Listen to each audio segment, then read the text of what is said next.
আসসালামু আলাইকুম রহমতুল্লাহি ওয়া বারাকাতুহু। আখলাক বা চরিত্র। মহান আল্লাহ মানুষকে প্রচুর সম্পদ দান করেছেন, কিন্তু উত্তম সম্পদ হলো তার চরিত্র।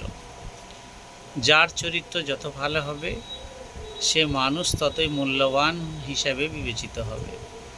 সৎ চরিত্রের মধ্যে সবথেকে উত্তম গুণ হলো সত্য কথা বলা, ভালো কাজ করা, জীবজন্তুর প্রতি দয়া দেখানো, মানুষের সেবা করা, বড়কে শ্রদ্ধা ও ছোটকে স্নেহ করা।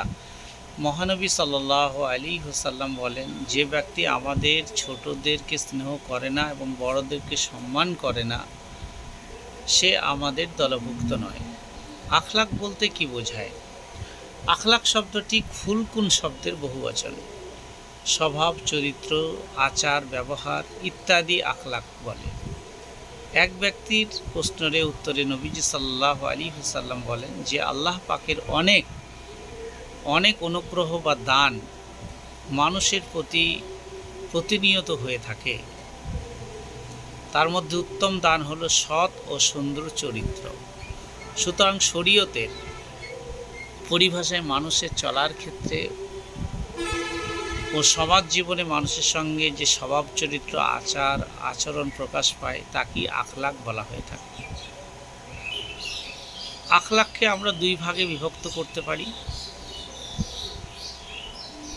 আখলাককে দুই ভাগে বিভক্ত করলে প্রথম হচ্ছে আখলাককে হামিদা অর্থাৎ প্রশংসনীয় আখলাক, আখলাকে জামিয়া অর্থাৎ নিন্দনীয় আখলাক।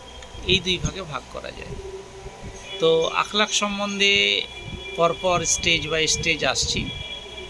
আখলাক সম্বন্ধে যতটুকু বললাম অতটুকুই। এরপরে প্রশংসনীয় আখলাক কয়টি দিক হতে পারে এই ব্যাপারগুলো নিয়ে আসবো, এবং সৃষ্টির সেরা জীব বা সৃষ্টির সেবা কীভাবে করা যেতে পারে সেগুলো নিয়ে আসছি। আসসালামু আলাইকুম রহমতুল্লাহি ওয়া বারাকাতুহু।